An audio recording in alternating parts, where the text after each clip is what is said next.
Light skin, dark skin, light skin. Who team you with?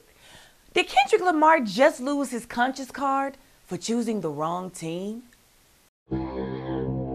No permission needed. So the other day while I was on Facebook minding everybody else's business, I kept seeing this story about Kendrick Lamar pop up bashing him about his fiance being light-skinned in it. Initially, I didn't pay any attention to it because quite frankly, I am tired of talking about race. But it kept invading my timeline, so I decided to read it. And why did I do that?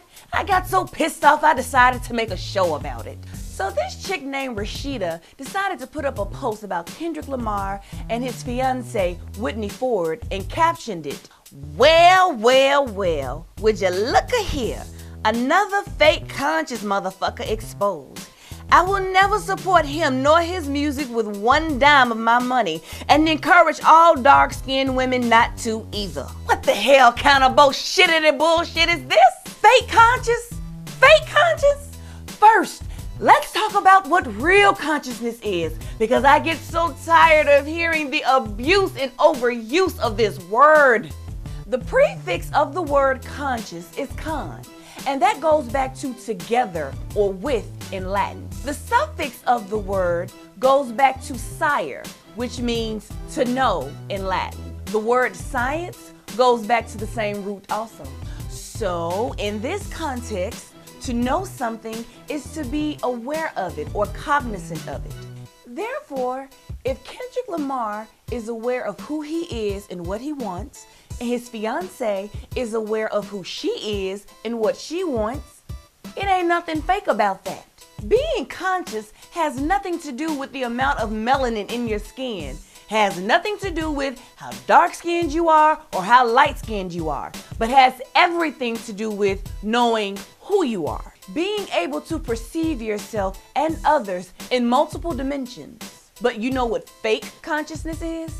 The comments that woman made and the hateful place that they came from. Those comments are not coming from a place of awareness, because if they were, she would know that race predicated upon skin color is a false concept. Sure, we use the words black, white, African American, Caucasian, and all that, but there is no real science to support it the way it has been defined. There are hundreds upon hundreds of hypotheses, some even transformed into books to support these claims. But unless you're talking about phenotypes in there somewhere, then the concept is broken, inherently flawed, and was created by a very famous German anthropologist named Johann Blumenbach. But that's for another show.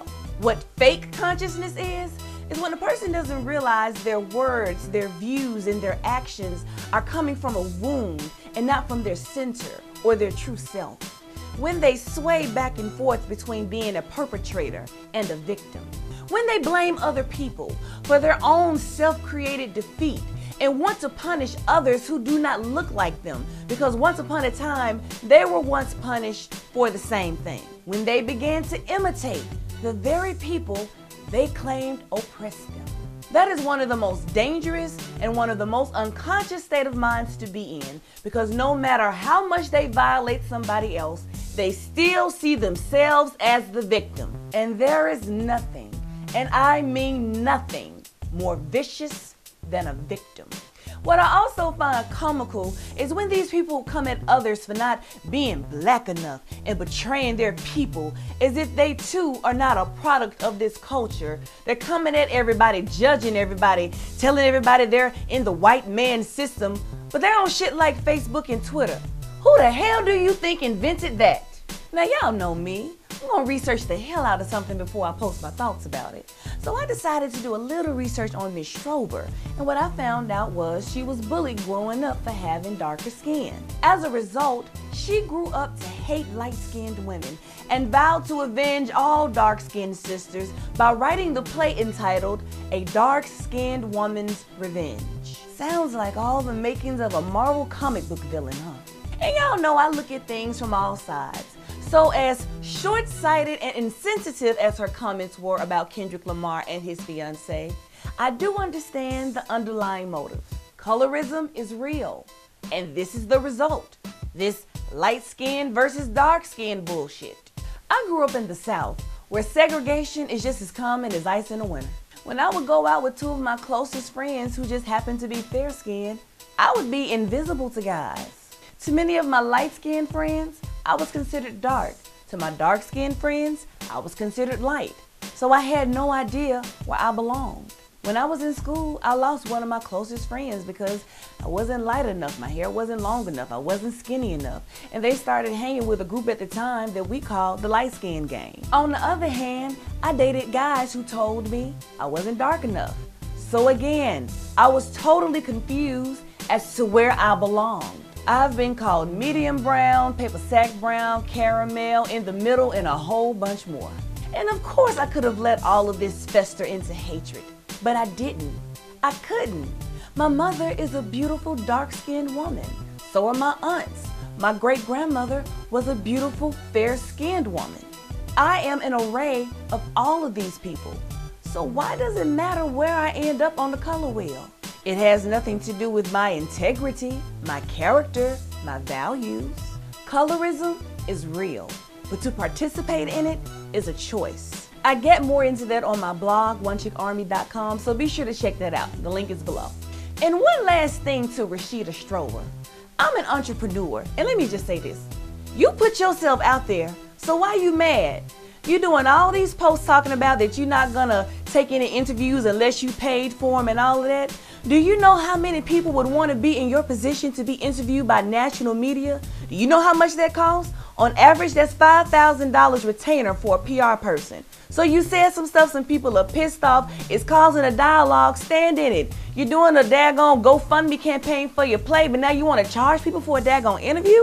Miss me with all of that. If you want to do this, you better do it. You better find your inner Olivia Pope and make that shit happen. I'm just saying. And that's all I have to say about that. So now it's time to chat. Topic question. How has colorism affected you or someone you care about? I want to know your thoughts, so post below. And again, remember to go to my blog, onechickarmy.com, and read the second part of this. And also sign up for it so you can get the blog updates. You can also hit me up on Twitter, Facebook, Instagram, Google+, and my YouTube channel. This is my YouTube channel. So while we're talking about it, be sure to click the button below to subscribe. That way you never miss a video. And if you're feeling this video or any of the other One Chick Army videos, please be sure to share it. Share it on your Facebook, your Twitter, your Google+, your Instagram, wherever it is. I appreciate it. And I appreciate you, all of the support from my fans. We always don't agree on everything, and we don't have to. That's the fun of this. If we all agreed, it would be boring. So I just want to thank you all just for supporting me and supporting the show and supporting the ideas and the vision. And until next time, keep it real, but not until it goes wrong. This is De'Ara Lewis, and this is One Chick Army. Over and out.